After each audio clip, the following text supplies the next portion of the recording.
বিরোধী দলে ধস। বিধায়ক কৃষ্ণেন্দু পালের হাত ধরে গেরুয়া বসন করলেন 1.5 শতাধিক কার্যকর্তা। ভারতীয় জনতা পার্টির আদর্শে অনুপ্রাণিত হয়ে কংগ্রেস তথা অন্যান্য দল ত্যাগ করে এক সভার মাধ্যমে ভারতীয় জনতা পার্টিতে যোগদান করেন প্রায় 1.5 শতাধিক লোক।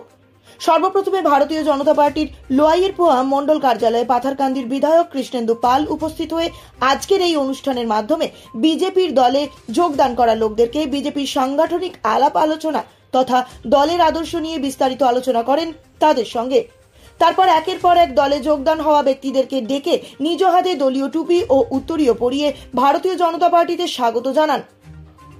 আজকের এই অনুষ্ঠানের শেষে সাংবাদিকদের সঙ্গে কথা বলতে গিয়ে বিধায়ক জানান, এবারের বরাক উপত্যকার সংসদীয় নির্বাচন ঘোষণা হয়েছে আগামী 26শে এপ্রিল।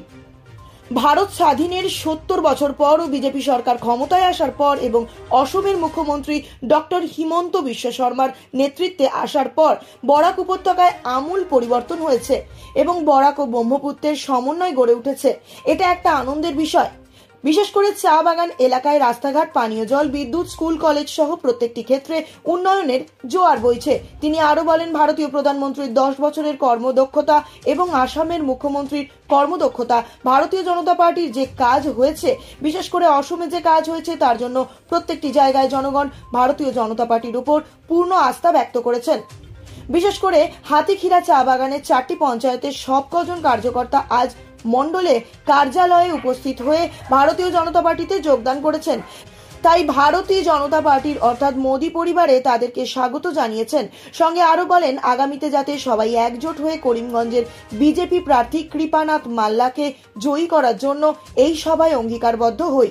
আজকের এই অনুষ্ঠানে উপস্থিত ছিলেন 2 মন্ডল সভাপতি যথাক্রমে ঋষিকেশ নন্দী ও শশীবাবু সিনহা, প্রাক্তন জেলা পরিষদ সদস্য শান্তিলাল সিনহা সহ আরো অনেকেই। অনিমেষ দেব ও রঞ্জিত কৈরি, রিপোর্ট নিউজ অবিকল। আপনারা সবাই জানেন,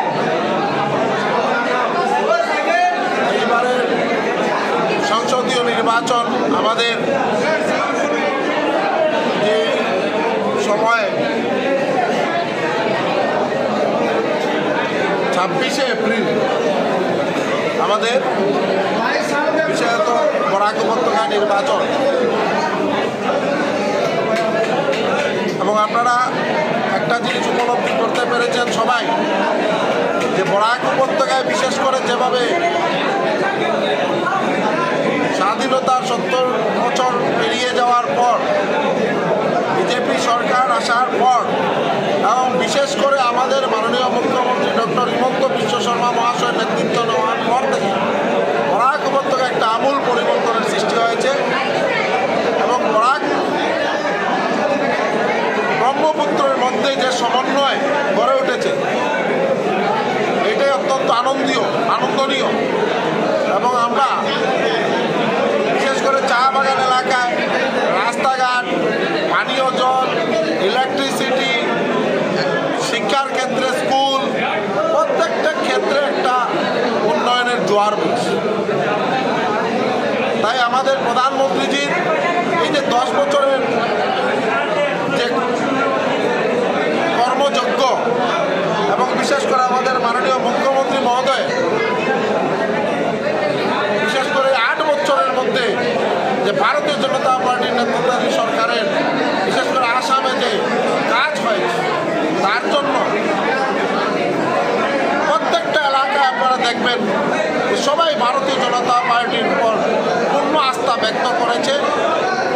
এবং চা বাগান এলাকায় আপনারা দেখেছেন আজকে হাতিখিরা বাগানের 4টা পঞ্চায়েতের সব কার্যকর্তা আজকে আমাদের মন্ডল অফিসে এসে ওনারা ভারতীয় জনতা পার্টিতে যোগদান করেছেন এবং 8 নম্বর সলগই, হাতিখিরা, 20 নম্বর 4টা পঞ্চায়েতের প্রায় 150-রও অধিক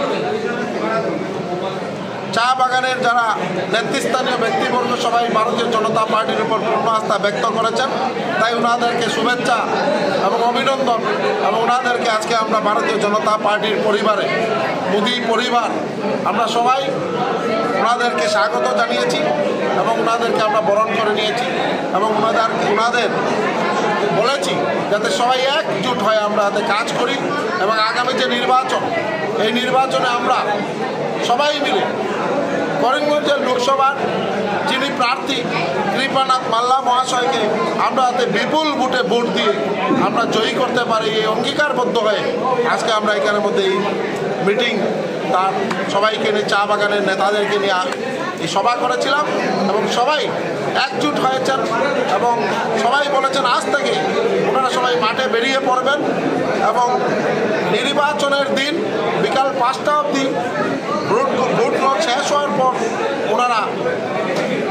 ওনাদের কাজ ওইখানে সমাপ্ত ঘোষণা করবেন। এই উদ্দেশ্যে ওনারা আজ থেকে ভারতীয় জনতা পার্টির হয়ে কাজ শুরু করে দিচ্ছে। তাই সবাইকে শুভেচ্ছা এবং অভিনন্দন।